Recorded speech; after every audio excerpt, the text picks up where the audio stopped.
Sur pilier, bon, je suis rasé ce matin, c'est pas terrible. Hein. Je regarde. Ça va, là, esthétiquement, c'est bien. Pierre, moi j'ai pas beaucoup dormi parce que je me suis réveillé à 4 heures du matin. J'ai dormi plus que toi, alors, ça va. Ouais, non. Parce que alors, moi... on va accueillir les gens parce que là, on est en live. Peut-être qu'il y aura un décalage. Alors, bonjour les amis. Donc là, on va démarrer notre soirée spéciale pour l'analyse des résultats au stade où nous en sommes des élections américaines avec des Français qui sont actuellement aux États-Unis. Donc, comme d'habitude, on va commencer par partager massivement. Donc, s'il vous plaît, partagez massivement sur toutes vos pages. Et vous allez voir, nous avons 3 invités de qualité. Voilà, ça y est, on est sur la page. Donc, on partage, s'il vous plaît. Donc, voilà, c'est parti. Donc là, quelques minutes pour partager. On prend 5 minutes pour partager. Et on se lance. Partager dans un groupe.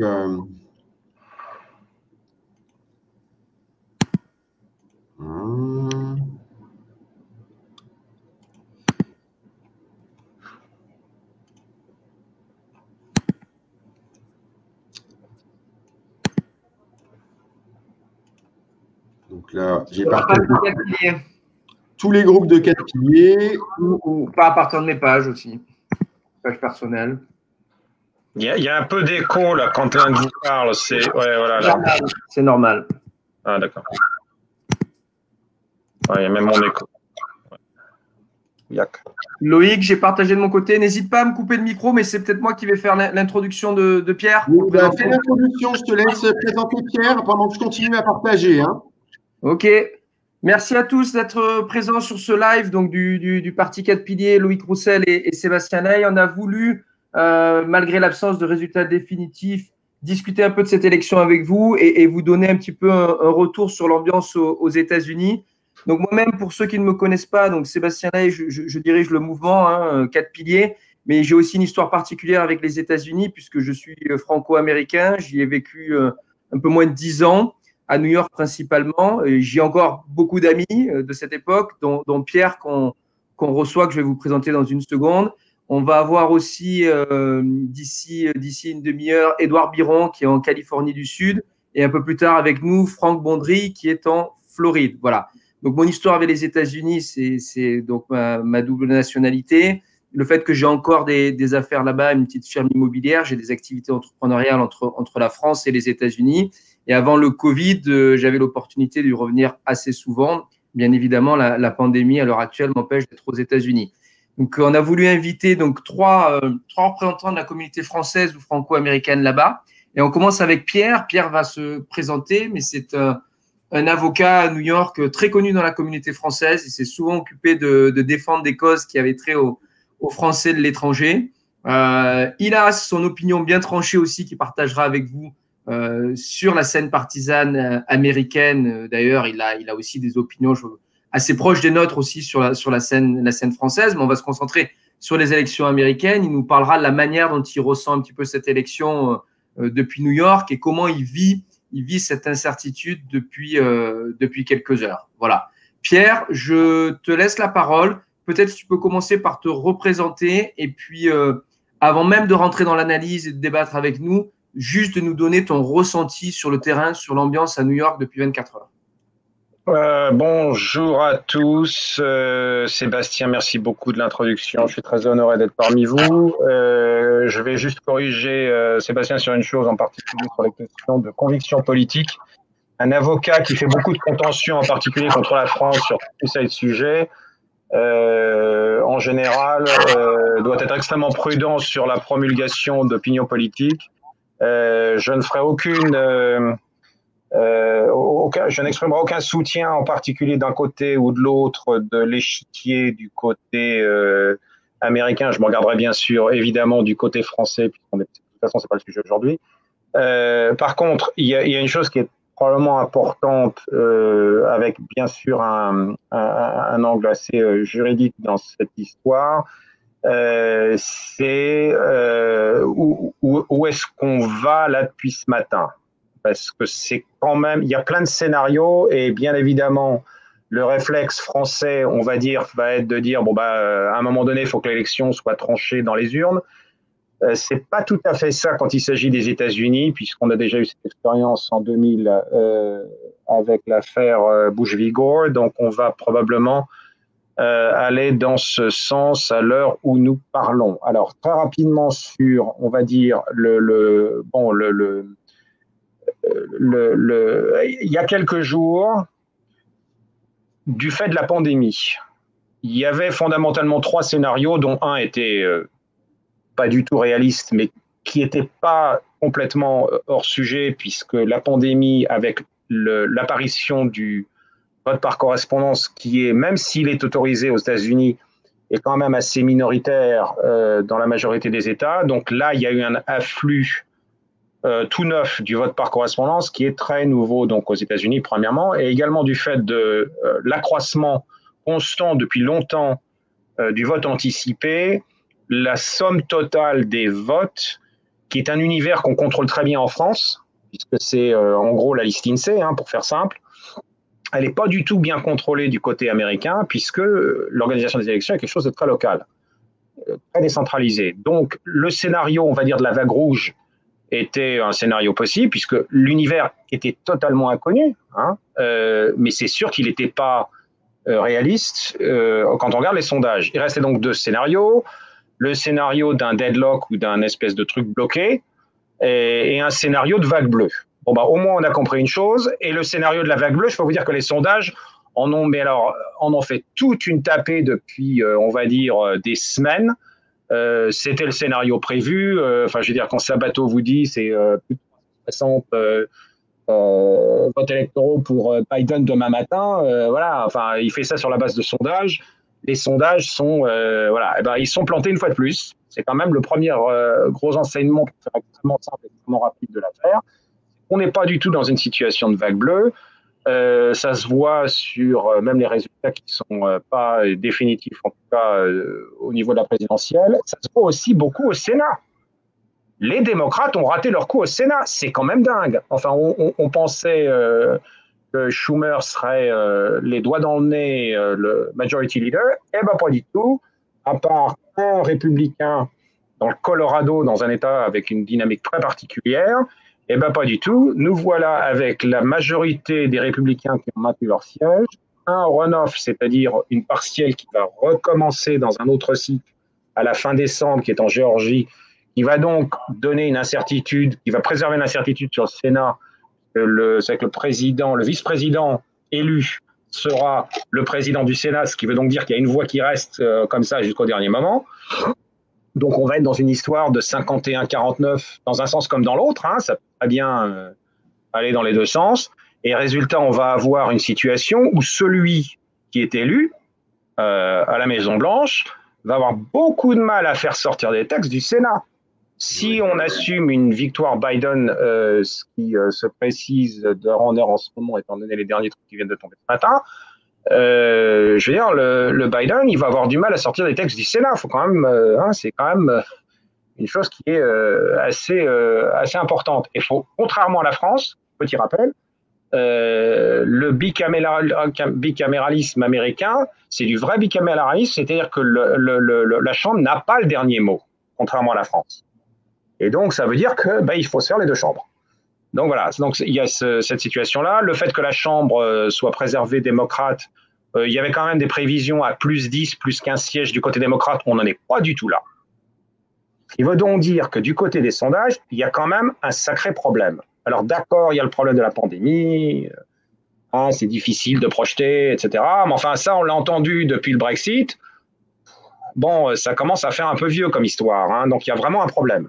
Bon, que ce soit les réseaux sociaux, que ce soit l'incertitude, que ce soit le fait que le vote Trump soit sous-estimé, on ne sait pas, mais on voit bien que la machine, elle marche. Il y a des trous dans les tuyaux. Ça, c'est clair. Et donc, finalement, ton pronostic, c'est que les États-Unis risquent d'être difficilement gouvernables. De toute façon, quel que soit celui qui gagne, il va avoir beaucoup de mal. Oui, absolument. Alors, juste en ce qui concerne les derniers, il y a une grosse chose qu'il faut que les gens comprennent, parce que ça va quand même gouverner les semaines qui viennent. Là, on est dans une situation où le Michigan va probablement passer Biden, le Wisconsin va probablement passer Biden, et Trump risque de rafler le reste. On serait dans une situation très très proche de Bush v. Gore Floride 2000, à savoir, on va se retrouver entre 265 et 275 pour l'un ou pour l'autre.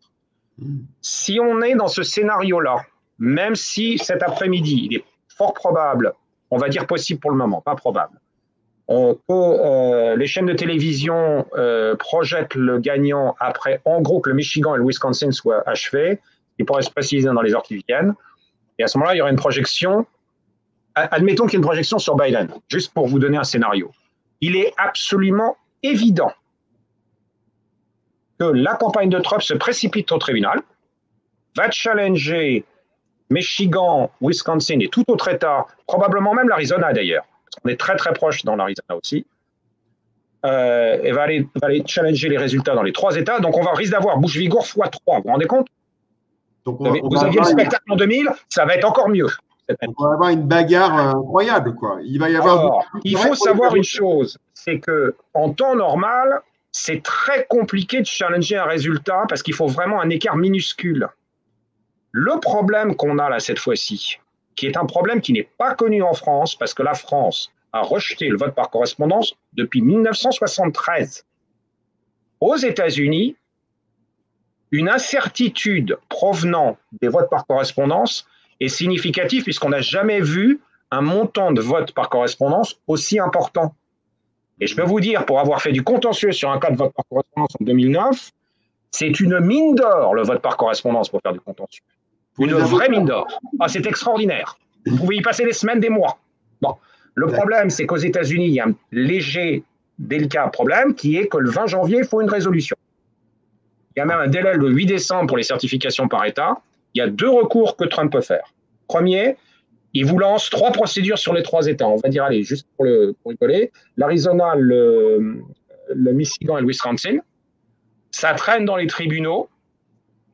Vous avez tout à fait la possibilité que les 3 législatures locales, pas le fédéral, les législatures locales de l'État décident de nommer les grands électeurs à la place du vote.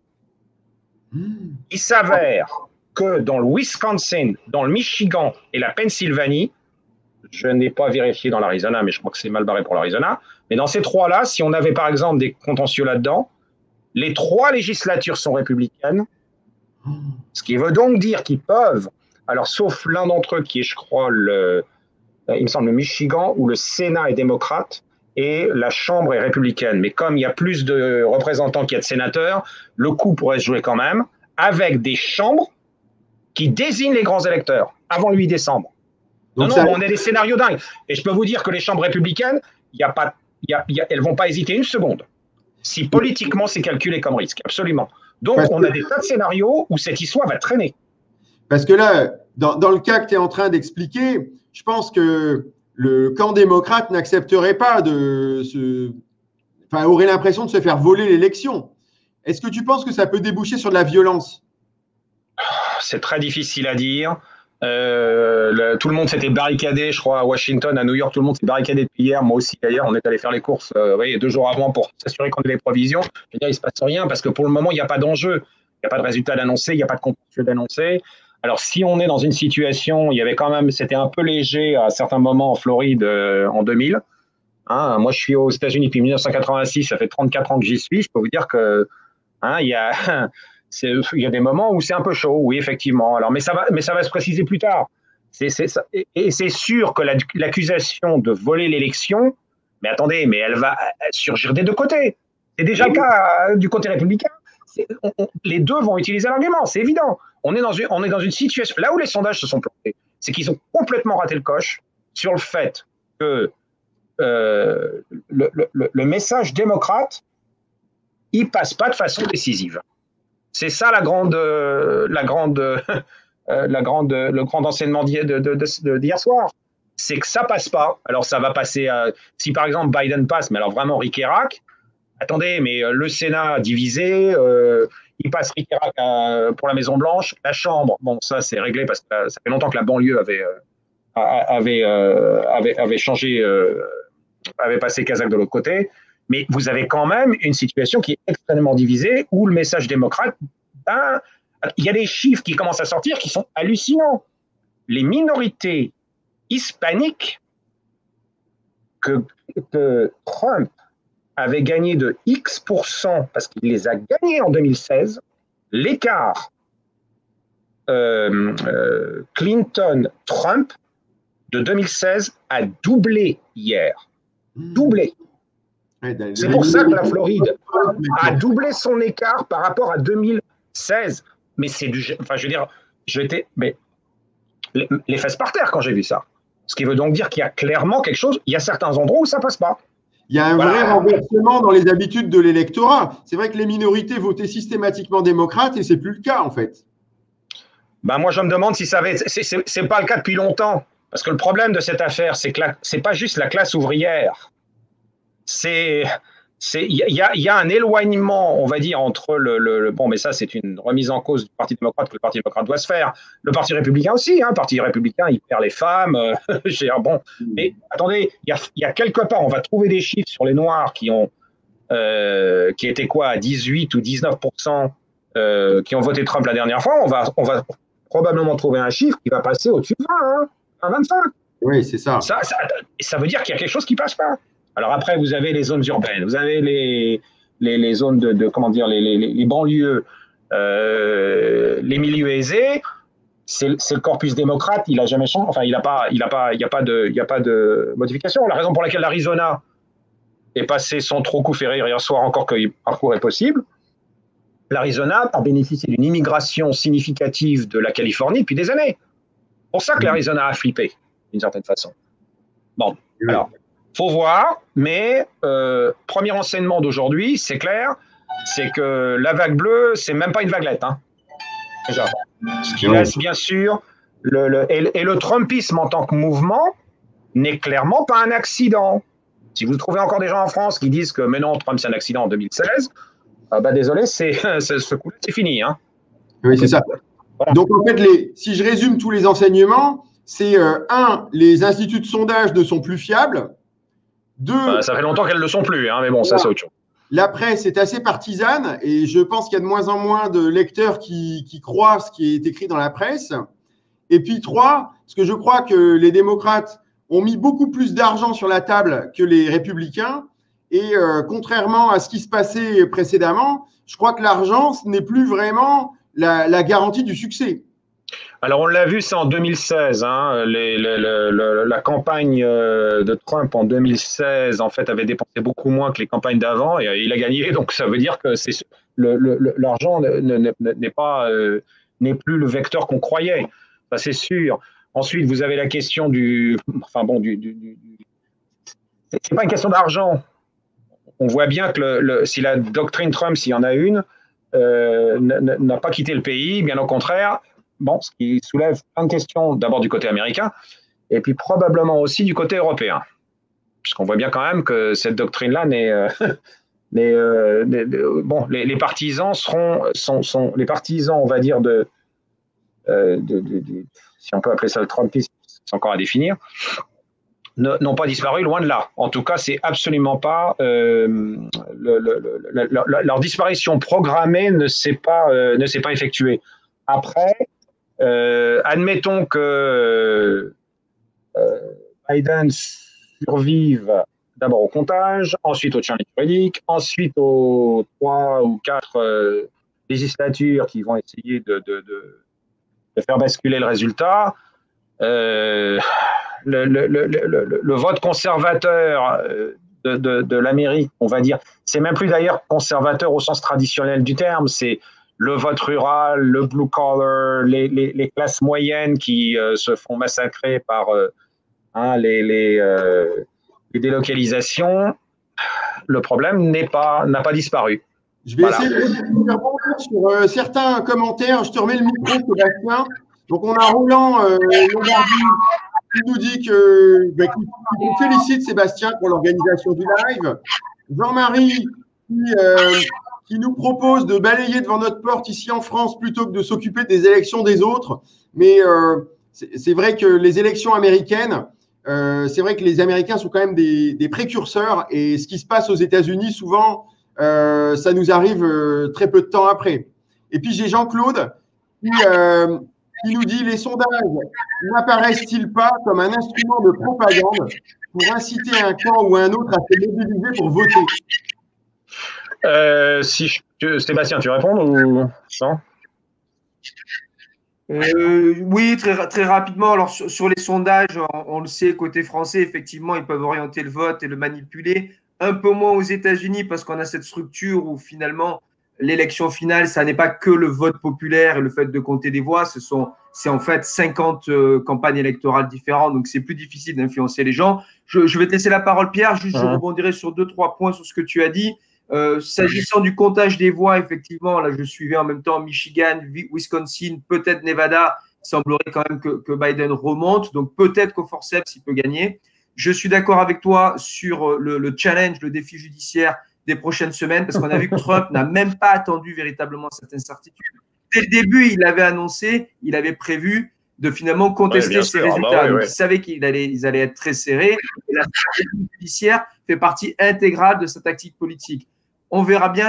C'est toi qui es l'expert. Il n'y a que toi qui peux juger d'ailleurs si ça a une chance d'aboutir. Moi, mon inquiétude, et je l'ai dit dans un article que je viens de publier dans le Figaro et dans une autre interview, c'est l'état de la démocratie aux États-Unis en janvier, quel que soit le futur président. Quelle sera sa légitimité, sa capacité à faire passer des textes, comme tu l'as dit. Dans tous les cas, j'ai l'impression qu'on a, comme on dit aux États-Unis, un lame duck, un canard boiteux dès le début. Alors, avec beaucoup d'énergie du côté de Trump, mais un système institutionnel qui le bloque, qui l'a bloqué au cours des 4 dernières années.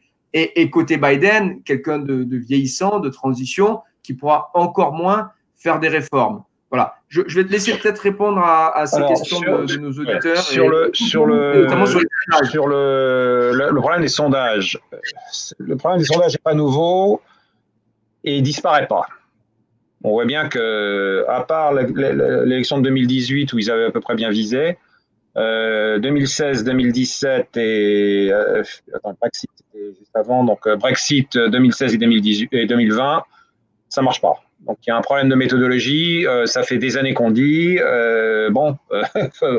faut quand même que cette question soit résolue et comme d'habitude, à chaque fois qu'on finit un scrutin, on passe à autre chose et on ne résout pas le problème. Mais je veux dire, tout le monde utilise cette industrie. Enfin, je veux dire, cette industrie doit quand même résoudre son problème. Donc, c'est pas une question nécessairement de partisanisme d'un côté ou de l'autre. Enfin, en tout cas, si c'est ça, ben, ça marche pas bien, hein, en tout cas. Mais c'est sûr qu'il y a une question de crédibilité. Alors là, c'est sûr. C'est peut-être tout simplement aussi une question commerciale, parce que finalement, un institut de sondage, il est au service de celui qui le paye. Et donc, il va avoir tendance à lui donner ce qu'il attend. Voilà. Enfin, bon. Alors, attendez, Loïc, je vais même aller plus loin que toi. Les boîtes qui font des sondages, c'est les mêmes boîtes. Je les connais bien, j'ai eu affaire avec eux sur un plan commercial. C'est les mêmes boîtes qui font les études de marché pour les entreprises. Bon. C'est les mêmes. Bon. Donc, à un moment donné, il y a une question de crédibilité. Je veux dire, tu peux pas continuer à sortir des chiffres qui tiennent pas la route. Enfin, bon. Alors, ils vont tous dire, c'est on est dans la gamme d'erreur, on est dans l'écart, machin. D'accord, ben, ça fait longtemps que vous êtes dans la marge d'erreur, hein, quand même. Hein. Et puis la marge, elle réduit pas, elle s'accroît. C'est la première chose. Sur le plan institutionnel, il y a quand même une chose qu'il faut quand même.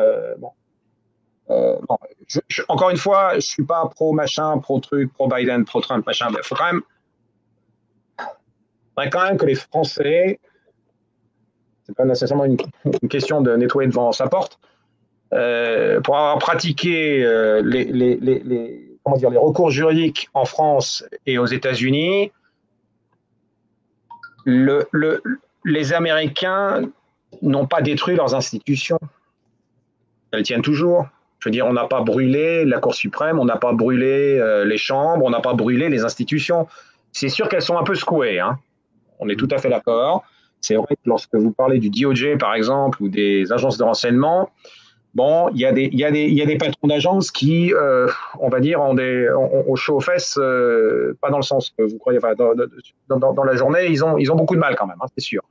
Mais les institutions tiennent le coup, premièrement. Et deuxièmement, elles sont utilisées. hein, le premier qui va au tribunal à chaque fois qu'il y a un truc, c'est Trump. Si Trump utilise les institutions, ça veut dire qu'elles sont crédibles. Dis donc, Bon, il va d'ailleurs même le faire, probablement dès l'annonce des résultats. Bon, ça veut dire que quelque part, le système institutionnel, il est évident que le jour où il a été élu en 2016, ma première réflexion, c'est oh là là, ce type, il va tester le système. Ah ben c'est sûr qu'il l'a testé. Et le système, il est toujours là. Hein. On n'est pas en 18e République aux États-Unis, c'est la même depuis 1776. Bon, alors voilà. Après, le système va purger cette affaire. Mais il est évident, Loïc et Sébastien, pour revenir à votre point, que qui que ce soit qui prête serment le 20 janvier, parce que ça, de toute façon, c'est incontournable. Il faut que quelqu'un prête serment le 20 janvier. Donc ça, on peut faire ce qu'on veut. On ne peut pas reporter des élections chez nous, hein. Pas comme en France. Hein. On dit on va mettre les régionales dans quelques années plus tard, peut-être, on ne sait pas. Mais non, 20 janvier, réglé, il faut quelque chose. Bon. Donc, il faut leur trouver un truc. C'est que c'est sûr que celui qui va se faire... qui prête serment le 20 janvier, il va de toute façon avoir beaucoup de mal à passer un agenda. Ça, c'est sûr. On va rester dans une Amérique extrêmement divisée. Est-ce que je pourrais te poser une question vraiment personnelle? Toi qui es aux États-Unis depuis plus de 30 ans, est-ce que tu as déjà senti autant d'électricité dans l'air?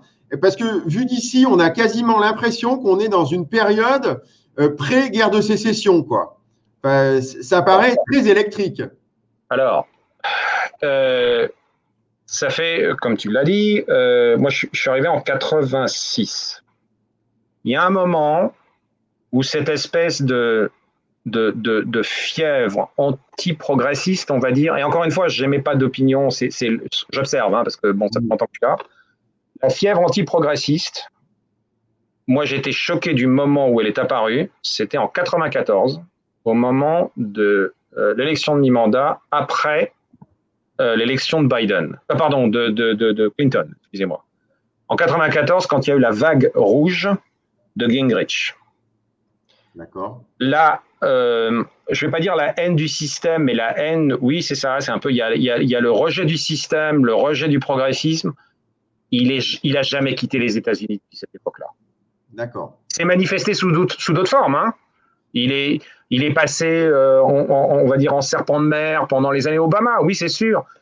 Comme disait l'un des élus que j'ai croisé il y a quelque temps, qui d'ailleurs a eu tout à fait raison de le dire, peut-être que Obama est le dernier progressiste.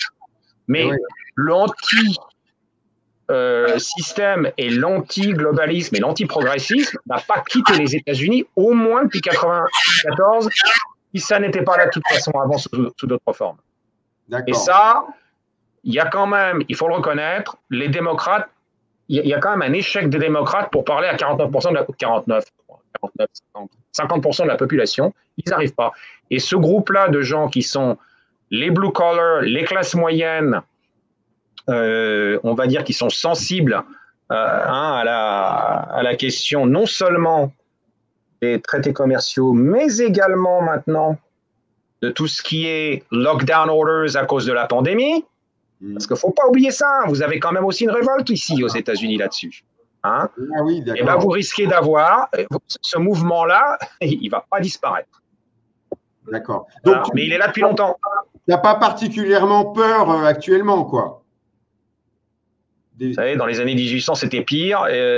J'y étais pas, bien sûr. Mais 68, c'était pas mal non plus. J'y étais pas non plus.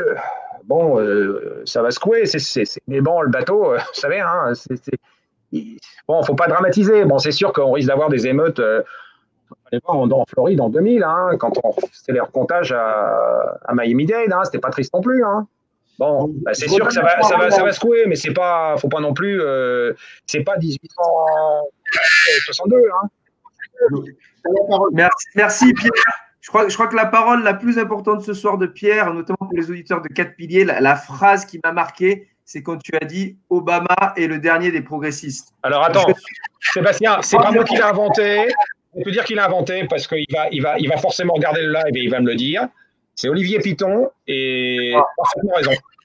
Ok, je suis tout à fait d'accord avec toi et avec Olivier. Je pense qu'ici, chez 4 piliers, on est tous d'accord avec ça et on rajouterait nous-mêmes en France, Emmanuel Macron est le dernier des progressistes en France. Je crois qu'après lui, il y a eu tellement d'acrimonie contre le progressisme qu'il n'y en aura plus d'autres. et peut-être même Angela Merkel en Allemagne. Merci Pierre pour cette intervention. Tu restes avec nous, tu peux débattre avec nous. On a un nouvel invité qui est Édouard Biron. Vous voyez, c'est ensoleillé derrière lui, c'est parce qu'il est dans ce qu'on appelle Orange County, c'est la Californie du Sud. Il est à Irvine, quelque part entre LA et San Diego. Et Édouard, que je connais depuis très longtemps, qui a vécu dans divers pays et qui est à l'heure actuelle donc aux États-Unis, va nous donner un petit peu son ressenti, comment il a vécu cette élection et comment il interprète depuis la Californie du Sud. Merci Édouard.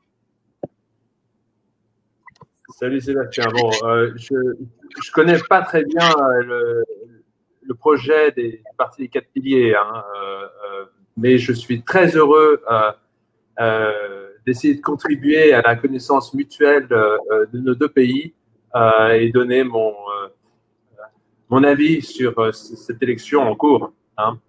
Alors, je vais probablement enfoncer les portes ouvertes, mais je crois qu'il faut revenir aux basiques de temps à autre. Le premier point que je vois dans cette élection, c'est la participation, le taux de participation exceptionnel. Exceptionnel. Il y a 1 heure, on était à 135 millions de votes comptés, contre 129 en 2016. Donc, on est déjà, il y a des millions et des millions de votes qui n'ont pas encore été comptés dans tous les États, et on est déjà bien au-dessus de 2016. Donc, moi, je trouve que c'est, d'une manière générale, une bonne nouvelle pour une démocratie américaine dont le principal trait, depuis qu'on va à l'école et qu'on apprend, c'est l'apathie de l'électorat. Les gens s'abstiennent, ils ne vont pas voter. Ben là, cette année, ils sont allés voter en masse. Alors, je n'ai pas suivi le fil de l'actualité très, très récente de ce matin, mais je n'ai pas vu de headline sur des incidents majeurs. Hein. Et ça, pour moi, c'est le deuxième point à noter. On était quand même dans un pays, et d'ailleurs, on l'est toujours, et ça ne va pas changer, ultra polarisé, sous tension, et on avait un risque d'interférence étrangère. Hein. Tous les départements de défense, de cyberdéfense étaient sur le qui-vive pour essayer de sécuriser les réseaux informatiques utilisés dans le comptage des votes. Donc, pour le moment, on n'a pas de nouvelles spectaculaires sur ce point-là, sécuritaire et d'intégrité du scrutin. Donc ça, je pense qu'on peut aussi s'en réjouir. Alors, pour ce qui est des résultats, a priori, la Chambre des représentants semble rester démocrate. Hein, puisque je suis dans la 45e circonscription congressionnelle de Californie, on a un peu un bellwether là-dessus. Katie Porter, qui avait transformé une circonscription historiquement rouge en bleu en 2018, est a priori réélue ici. Donc, normalement, la Chambre, c'est plutôt orienté vers les démocrates. Le Sénat s'est disputé. Il y avait des espoirs du côté démocrate de faire le flip. C'est pas du tout fait. Et l'élection présidentielle, c'est trop serré pour faire un politique sérieux à ce stade. Voilà. Édouard, j'ai des questions d'auditeurs pour toi. Donc, oui. J'ai Roland qui me dit qu'il y aurait certainement eu des tentatives de fraude dans les deux camps. Qu'en est-il vraiment? Est-ce qu'elles existent vraiment? Peut-on avoir des précisions sur ce sujet et peuvent-elles raisonnablement avoir une incidence dans ce contexte? Et j'ai Jean-Claude qui nous dit que aucun des deux, pour résumer, aucun des deux futurs élus n'aurait de pouvoir avec la division et le rôle de la Chambre. Si on sait que les 50 États ont déjà, ça a bougé, ont déjà une autonomie pour gouverner, ne peut-on pas avouer que le président des USA n'a qu'une fonction de parade pour le reste du monde? Oh. Alors, sur le premier, je ne suis pas du tout au courant des sujets de fraude. Il y en a peut-être, il n'y en a peut-être pas. Je crois qu'il faut attendre que les procédures investigatrices si elles sont lancées, nous donnent les résultats. Historiquement, c'est quand même assez rare la fraude électorale aux États-Unis. Hein. Et il y a des différences très fortes sur la manière dont les gens ont voté sur ce scrutin, notamment le vote le vote postal, par voie postale. Alors ça, sur le plan quantitatif, le nombre de votes qui a été posté est énorme par rapport aux autres années, mais c'est pas quelque chose qui est totalement nouveau. Ça n'a pas été inventé pour 2020. En Californie, ça fait des décennies que les gens votent par courrier. Donc, les procédures sont a priori assez rodées. Ensuite, il faut digérer les quantités de votes. Et ça, c'est bon. Si je peux apporter une précision, moi, je n'ai jamais vu de vote par correspondance américain, puisque évidemment, moi, je suis français et puis je ne suis jamais allé aux États-Unis. Mais il se trouve que j'ai un de mes collègues qui est américain et il m'a montré le dépliant énorme pour le vote par correspondance. Et donc, c'est très loin d'être un petit papier blanc Trump avec un petit papier blanc Biden qu'on pourrait intervertir. En fait, il y a vraiment toute l'identité, toutes les précisions, les numéros d'identification de la personne, et ça semble difficilement falsifiable quand même. Hein. Oui, d'ailleurs, sur ce sujet-là, la complexité du vote technique du vote individuel aux États-Unis peut créer d'ailleurs des débats sur la validité des votes. C'est-à-dire que si c'est compliqué, il y a d'autant plus de risques ou de raisons de se planter dans la manière dont on retourne son vote. Donc, je pense qu'une partie suspecte se trouvera là, et c'est s'il y a du débat sur les votes par voie postale, ce sera possiblement, sinon probablement, sur la validité de ce qui a été envoyé plutôt que sur du bourrage. Voilà. Ouais. Sur la deuxième question, alors les États-Unis sont une construction politique fédérale. Donc, les États sont très importants et très autonomes dans la gestion de beaucoup d'aspects du gouvernement.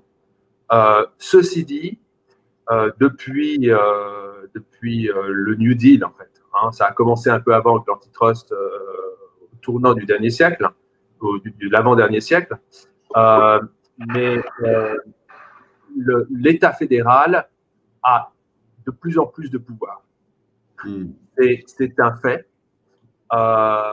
Alors, est-ce que ça doit relativiser l'importance de l'élection présidentielle, ça. Si le pouvoir, il est dans les États, finalement.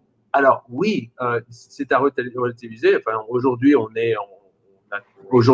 serait en France avec un one man, one vote across the board. Biden s'est clairement réélu sur la base du suffrage populaire. Mais c'est pas comme ça que ça fonctionne.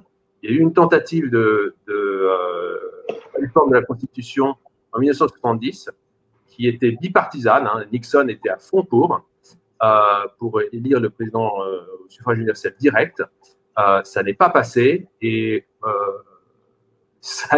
je pense que ça n'est pas prêt de repasser. Donc, il faudra bien s'accommoder du fait qu'il faut passer par le collège électoral. Et bon, peut-être que le collège électoral, il avait été construit pour une présidence beaucoup plus honorifique, low profile et moins importante dans la vie des gens. Mais le fait est qu'aujourd'hui, le président des États-Unis a beaucoup de pouvoir. Mais c'est vrai que pour nous, Français, on ne se rend pas bien compte des différences de système. C'est vrai que nous, on est dans un pays jacobin hyper centralisé, en plus en régime présidentiel. Donc, tout se joue au moment de l'élection présidentielle. On va avoir des répercussions, c'est certain. Alors qu'aux États-Unis, finalement, je pense que un républicain qui vit dans un État républicain, même s'il y a un président démocrate, ma foi, ça ne doit pas non plus complètement changer sa vie. Ce côté fédéral, la subsidiarité, ça met pas mal de d'échelon entre le président et le citoyen. C'est vrai, c'est vrai. C'est vrai à bien des égards. Je ne peux pas dire le contraire. Parfait. Loïc, est-ce que je peux juste rajouter un truc sur le vote par correspondance? Parce qu'étant avec juriste, plaisir. bon, c'est bon, le problème de la fraude.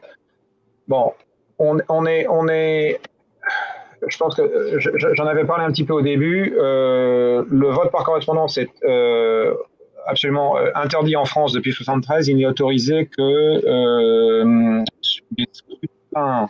En fait, je crois que les élections consulaires sont le seul scrutin qui, depuis 1973, où le vote par correspondance papier a été largement utilisé jusqu'au moment du passage au vote par Internet qui date entre, on va dire, 2014. Le problème du vote par correspondance, aux États-Unis, si on est dans les proportions, on va dire, dans certains États qui vont jusqu'à 2/3 du vote de vote par correspondance, alors c'est vrai qu'il y a des endroits où c'est complètement standard operating procedure. Le Colorado fait ça de façon courante depuis 30 ans. Ils n'ont jamais été embêtés par ça, mais ils ont de l'expérience dedans parce qu'ils savent faire fonctionner la machine. Et quand cette machine-là commence à prendre une telle ampleur, c'est pas du tout une machine facile à faire tourner. Bon, quand il s'agit de la faire tourner sur les bases militaires ou les exceptions médicales, ça représente même pas 5% des votes. Bon, les États savent faire, mais quand ça représente 2/3, on n'est pas du tout dans la même situation. Le gros problème du vote par correspondance, je suis tout à fait d'accord avec tout le monde, c'est pas la fraude généralisée, des bourrages d'urnes, non. Le calibrage, les règles de calibrage, à elles toutes seules, en fonction de la façon dont elles sont faites, suffisent à faire basculer le vote. Ça, c'est la réalité juridique. Si vous mettez des dates d'arrivée à moins 3 jours avant le scrutin, jour du scrutin, ou plus 3 jours le scrutin, vous changez le résultat. C'est comme ça que ça se passe. Si vous faites des règles trop strictes de contrôle de signature ou de purge des votes qui ne sont pas dans les bonnes enveloppes, lorsque vous arrivez à, je ne sais pas quel est le chiffre, si c'est 1/3, 50% ou 2/3 de vote par correspondance, si vous allez vous retrouver dans, on va dire, tiens, qu'est-ce qui est très très serré là en ce moment? Ça risque probablement d'être le Wisconsin ou la Pennsylvanie. La Pennsylvanie, ça va être la cata. Parce que la Pennsylvanie, c'est la première fois qu'ils en font autant. Ils en ont toujours fait, mais ils en ont jamais fait autant. Donc là, ils sont débordés, les mecs. Donc ils vont se retrouver avec des taux de rejet ou de calibrage qui, de toutes les façons, risquent de se trouver en excès de l'écart. Mais ça, c'est...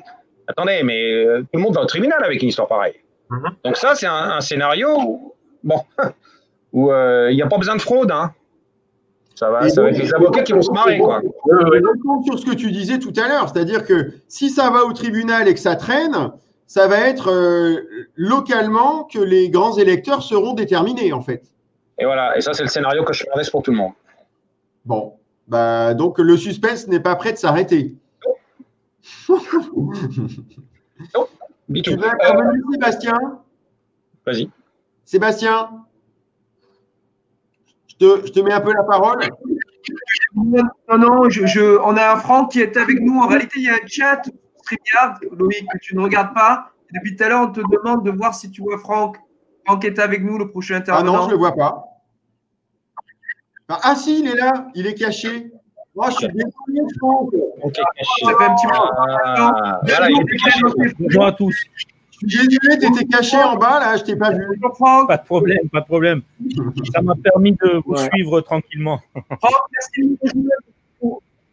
Oui, je sais que tu as chaté un petit peu avec Pierre, que tu connais depuis très longtemps. Mais merci encore pour ton intervention. Tu restes avec nous, bien évidemment, pour débattre. Je voudrais un peu, pour les auditeurs, présenter Franck, et puis après, je ferai un petit peu la conclusion. Franck, c'est un Français des États-Unis aussi, qui est depuis très longtemps, il va se représenter en Floride, très connu dans la communauté française. Et Franck, notre première question, elle va être très simple. C'est comment tu as vécu, toi, cette élection et ce chaos électoral et ces dernières 24 heures en Floride. La Floride, on le sait, certains l'attendaient comme un swing state et au final, ça a été remporté assez largement par Trump. Donc, quelle a été ta vision, toi, sur le terrain? Est-ce que tu sens de la tension et comment ça s'est passé, cette élection si particulière? Non, mais effectivement, il y a vraiment une tension. C'est une élection vraiment particulière Comme tu disais, bon, ça fait 20 ans que je suis ici, donc j'ai déjà connu, je ne sais plus, 4 ou 5 élections. Et là, on sent qu'il y a vraiment quelque chose de… Enfin, c'est une élection à part, on va dire. C'est vraiment… on a eu… Bon, je pense que Trump a bien joué avec la communauté hispanique, qui a l'air d'avoir bien suivi… l'avoir bien suivi. Et je pense qu'il a eu toute la communauté cubaine et sud-américaine a vraiment beaucoup voté pour Trump, et ça paraît étonnant, mais c'est comme ça. Et puis, bon, étant donné qu'il a mis maintenant sa résidence en Floride et qu'il a fait vraiment beaucoup de choses en Floride, bon, je pense que ça l'a aidé aussi à pouvoir gagner cet État, en fait. Hein. Voilà. Bon, après, vu de France, c'est vrai que je crois que la communauté cubaine en Floride, c'est beaucoup de gens qui ont fui Fidel Castro. Donc, a priori, ils n'ont pas tellement envie de voter démocrate, quoi. Voilà, c'est ça. En fait, c'est ça. Les Cubains, les Colombiens, enfin, Vénézuéliens, c'est pareil, en fait. Hein. C'est le même problème, en fait. Voilà. Absolument. Ils se disent, on veut pas… voilà. Quand ils viennent ici, ils ont plutôt tendance à voter à droite qu'à gauche, c'est sûr. C'est ça. Et puis, je crois qu'il y a aussi un autre effet qui accentue le vote républicain, c'est qu'actuellement, il paraît que, enfin, c'est ce que j'ai lu dans la presse, il paraît qu'il y a une fuite des électeurs à fort revenu venant de Californie parce que les impôts sont très élevés et ils vont se réfugier en Floride, là où les impôts sont plus light. Donc, ça a tendance à concentrer le vote républicain, je pense. Oui, c'est exact. Effectivement, la Floride est un État qui reste très attrayant au niveau taxes, et on a toujours des flux d'Américains qui viennent s'installer en Floride pour payer moins de taxes. Et effectivement, c'est un facteur aussi à regarder dans la donne des votes, en fait. Voilà. D'accord. Sébastien, je te redonne la parole. Un point qu'on peut rajouter aussi en Floride, amusez-vous à regarder, parce qu'il faut ensuite dans chaque État regarder par county, par comté, et c'est assez impressionnant en Floride. En réalité, à Miami et Palm Beach, ça a voté quand même démocrate, juste ces enclaves-là. Tout le reste de la Floride, des vrais gens en fait, hein, et pas non plus des multimillionnaires qui sont installés là, ça a voté massivement républicain. Donc c'est un de ces États où c'est aussi… Il y a cette opposition, on en parle beaucoup en France avec Christophe Guilluy, France des villes, France périphérique. On retrouve ça aux États-Unis dans chaque État. On voit ça en Géorgie avec Atlanta et le reste des autres counties. On voit ça même dans le Wisconsin. Il y a une fracture aujourd'hui aux États-Unis entre les États-Unis des villes et des champs, désolé de l'expression, qu'on n'a jamais vu auparavant, il me semble. Et sinon, comment la communauté des Français de l'étranger en Floride par rapport à cette élection, tu les as sentis comment? On va dire on va dire que c'est un peu du 50-50. On a beaucoup de Français qui bien sûr ont soutenu, ont voté pour Biden. Et après, on a les Français qui sont là. On a l'impression que c'est les Français qui sont là depuis plus longtemps qui, eux, ont voté Trump. On a l'impression que c'est les nouveaux Français qui votent Biden et les anciens Français qui votent Trump, parce que ils pensent que continuer avec Trump, ils n'auront pas d'augmentation de taxes. En fait, c'est ça qui fait peur toujours. Et les Français qui sont installés là depuis longtemps, normalement, c'est des Français qui ont des business qui prospèrent, qui sont là depuis longtemps. Donc la différence avec les nouveaux qui viennent d'arriver, qui ont plus envie d'être aidés, on va dire, que les anciens. Donc, on sent qu'il y a deux styles de communauté, les nouveaux et les anciens, on va dire, français. Voilà.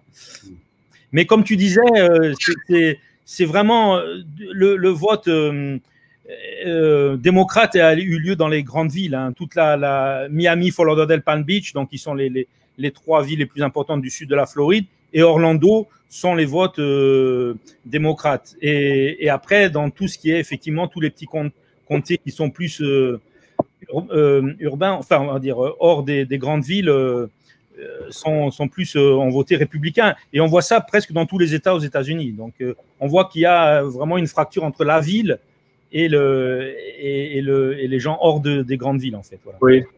Alors j'ajouterais que le sujet ville versus côté ruraux, c'est un contraste très ancien déjà. On le voit énormément en Californie. tout l'intérieur, ça peut parler, tout ça, c'est républicain très solidement. Et tout ce qui est grande zone urbaine, démocrate. Ensuite, là où la différence se fait concernant l'élection, c'est sur les taux de participation. À l'évidence, Trump a réussi à mobiliser son électorat. C'était pas totalement évident parce que les gens commençaient à souffrir du Covid pas mal, même dans les campagnes. Et il a réussi. Si on regarde le Wisconsin, Michigan, on s'aperçoit que Biden est compétitif aujourd'hui, là où Clinton ne l'était pas il y a 4 ans. Clinton avait échoué à mobiliser l'électorat des villes. Les gens n'étaient pas allés voter. Là, apparemment, ils sont allés voter de manière plus marquée. C'est pour ça qu'on est aujourd'hui dans le suspense.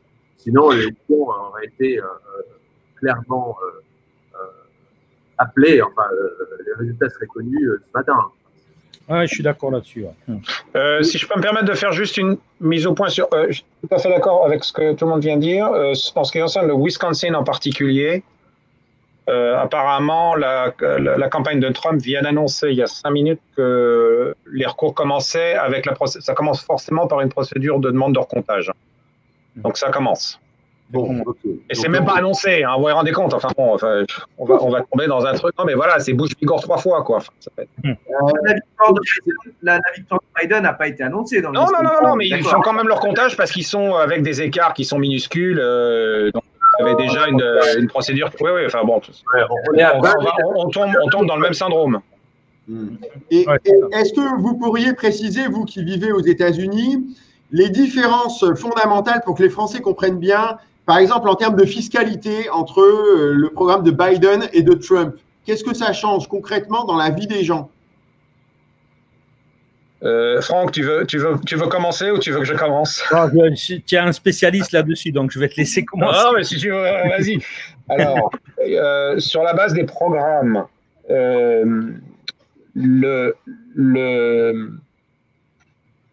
l'argument essentiel de Trump était j'en mettrai une couche sur la baisse des impôts de la classe moyenne. Ce qui est un serpent de mer, parce que définir une classe moyenne en termes fiscaux, c'est un truc, un exercice problématique à chaque fois, tout le monde le sait. Hein. Même en France, c'est un calibrage ou une définition qui est extrêmement risquée. Du côté de Biden, c'était plus clair, c'était rehausser l'imposition des entreprises et remettre en fait les taux alors je crois qu'il s'agissait des taux de 2008 au-dessus de 400 000 thunes, si je me souviens bien, ce qui voudrait donc dire refaire des augmentations d'impôts à partir de 400 000. Alors, il est évident que quand on fait des programmes de... Juste pour préciser, donc il prévoyait de remonter l'IS à 26, 27 pour les sociétés. Il y avait des cas, le capital gain tax, il ne bougeait pas en tant que tel, mais il y a toujours le serpent de mer d'appliquer ça au carry, tu sais, des fund managers. Même chose pour les partnerships en immobilier. Puis, effectivement, sur l'IR, donc l'impôt sur le revenu, c'est ça, c'est la tranche supérieure au-delà de 400 000 qui repassait à 39,7 comme à l'époque d'Obama, en fait. C'est ça. Bon, donc, mais encore une fois, ces machins-là, faut aller au Congrès pour le négocier. Avec un Sénat à 50-50 ou 51-49, mais attendez, mais ça va être un truc de fou. Oui, c'est ça. Voilà, donc mais c'est sûr que si Biden passe, en admettant qu'il passe l'obstacle juridique et des fameuses 3 législatures, en admettant même ça, c'est pas fini, hein. Ça va quand même être très compliqué quand on passe au Congrès. Ouais, donc pour les entrepreneurs, ça va pas être évident de se projeter dans l'avenir, par exemple. C'est vrai que la fiscalité, c'est quand même quelque chose de très important pour tous ceux qui essayent de créer de la richesse. Si on a une fiscalité qui est pas claire, on peut pas vraiment s'engager à fond. Ouais, c'est ça.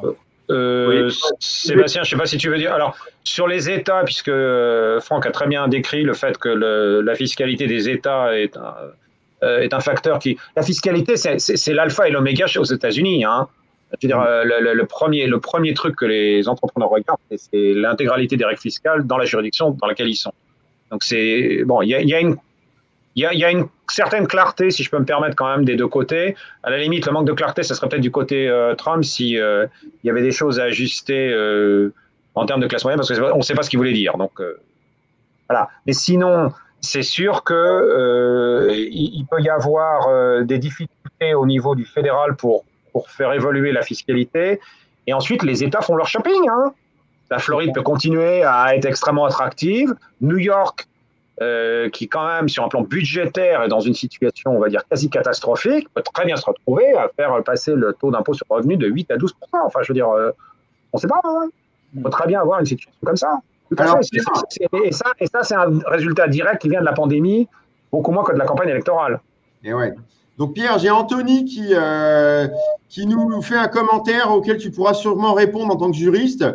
Il nous dit « La Cour suprême décide à la fin, donc Trump est clairement avantagé. » C'est vrai qu'il y a une majorité… non. Ouais, alors, le problème, le chemin est très compliqué. Ça commence d'abord par le recount. Après le recount, ça va au tribunal. Ça peut aller soit au tribunal de l'État, soit au tribunal fédéral de l'État dans lequel ça se bagarre. On pourrait avoir les deux juridictions qui s'y mettent, ce qui s'est d'ailleurs passé en Floride, puisque vous aviez deux décisions qui ont conflicté et qui, effectivement, au bout du compte, c'est sûr que Trump, quelle que soit la décision, enfin, de toute façon, si Trump perd, ça montera au maximum. Mais ce qui est un peu différent par rapport à ce qui se passe, à ce qui s'est passé en 2000, encore une fois, le gros gibier là-dedans, c'est les votes par correspondance. Si j'étais avocat du côté Trump, mais voilà, c'est ça la clé, hein, premièrement. Et deuxièmement, vous risquez d'avoir pas juste une seule juridiction. Ça pourrait monter à 2, 3, 4. Vous vous rendez compte? Enfin, on va trop. Ah ouais, non, du jamais vu. C'est ça. Voilà. Ah non, mais alors tout dépend de la configuration des résultats. Ouais, c'est ça. Donc ça va être une série à épisodes, quoi. Oh là là. Oui. Accrochez-vous les enfants et allez acheter la bière pour regarder le spectacle. Je pense que J'ai mis le micro, Sébastien. Merci. Non, je voulais dire, on avait un objectif entre 18h et 19h. On va peut-être conclure. Ce qu'on va faire pour conclure, c'est qu'on va relaisser la parole 1 ou 2 minutes à chacun de nos invités et à toi, Loïc. Juste de notre côté, un petit peu de promotion pour 4 piliers, nos interventions médiatiques. Sur la page Facebook, vous retrouvez ce live. Vous retrouverez une interview aussi qu'on a donnée à Planète 360 il y a quelques heures. Et puis, en soirée, je serai dans le Figaro Box pour parler aussi de cette élection. Et demain matin, sur CNews, heure française, à 10h35, avec Jean-Marc Morandini. Voilà, pour en parler. Pierre, ton mot de la fin? Écoutez, encore une fois, moi, je vends pas la sauce d'un côté ou de l'autre. Moi, je trouve quand même qu'il y a une chose qui est assez admirable. C'est que, je l'avais indiqué au début, tous ces allers-retours montrent que finalement, le système institutionnel tient le coup. Il marche. C'est sûr que c'est un peu chaotique. Ça donne l'impression que c'est chaotique, mais en fait, c'est les soubresauts du système qui fonctionnent, on les interprète comme étant une preuve de faiblesse, et moi je trouve qu'au contraire, c'est une forme de force. Voilà, merci encore. Et toi, Franck, c'est quoi ton pronostic alors finalement? Moi, je pense que on sent maintenant la tendance qui risque enfin, je pense que ça va être Biden qui va gagner, je pense, mais que ça va être le chaos pendant au moins un mois avec des combats, des recomptages parce qu'il y a quand même la date butoir je crois que c'est le 6 ou le 8 décembre. 8. Voilà, le 8 décembre. Donc ça va être il va y avoir des combats pendant un mois et ce qui fait le plus peur, c'est que si le peuple s'en mêle, ce sera compliqué. Donc voilà, il faudrait pas que les gens commencent à descendre dans la rue, et surtout du côté de Trump où il a l'air d'avoir préparé ça. Donc c'est plus la chose qui fait peur. C'est un petit peu ça aujourd'hui qui fait peur aux gens ici, en fait. Voilà. D'accord. Et donc toi, Edouard, c'est pareil. Tu penses que c'est Biden qui va gagner? Comme les. Alors. La grande question, c'était de savoir s'il arriverait à rattraper Trump dans le comptage courant de voix dans les États de la Rust Belt, parce que c'est là que va se faire l'élection. Pour le moment, il a l'air d'être compétitif. Les écarts, la dernière fois que j'ai regardé, avaient tendance à s'élargir en faveur de Biden. Je pense que tout dépendra de l'ampleur des écarts. Si on est à 10 000 voix dans le Wisconsin, on est we're probably in for a month of litigation. Si on est à 50 000 voix, je pense que c'est beaucoup plus difficile. C'est pas gratuit de faire des procès. Les républicains, ils ont levé de l'argent pour la campagne de Trump. L'argent sert à acheter de la pub sur Internet. Il sert aussi à payer des lawyers. Si à un moment donné où la pente est trop raide, les gens ne jettent pas de l'argent par la fenêtre pour le plaisir. Donc, je pense que tout dépendra probablement en fin de journée aujourd'hui ou demain, enfin cette semaine, de l'ampleur des écarts. Ce sera une histoire de rapport gain-risque, en fait. Oui, bien sûr. Bon, Sébastien, je te laisse conclure. Non, tout à fait, Edouard. Juste pour rebondir sur ta dernière remarque, d'ailleurs, tu as dû voir que le gouverneur du New Jersey, Christie, qui avait pourtant aidé Trump pour son débat, s'était désolidarisé déjà de sa demande de recours auprès de la Cour constitutionnelle. Non, on va conclure. Merci à tous pour votre présence. J'imagine que vous allez suivre cette affaire au cours des prochains jours et nous, on refera probablement d'ailleurs un live avec un peu plus de sérénité le jour où on aura le nom du vainqueur officiel et qu'on pourra se projeter dans l'Amérique d'après de 2021. Voilà. À très bientôt. Bon, merci. Bonne journée. Au revoir.